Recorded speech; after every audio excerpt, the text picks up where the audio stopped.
Scan for Sovi, your AI bestie. I got your back. Natural selection questions are tricky, but we can solve this fast. Let's look at how juvenile salmon behavior evolves through specific reproductive success and fitness. Natural selection requires that a specific trait provides a distinct advantage in a given environment. We need to find which data point actually proves that this behavior helps the population.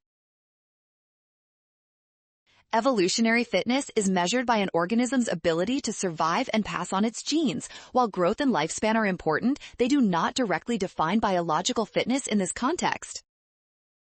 Therefore, demonstrating that salmon exhibiting predator avoidance have more viable offspring directly supports the claim. That makes option D our final winner. Well done! Scan the code. You can learn better with Sovi. Avoid the rush and trust the given data to find the rule.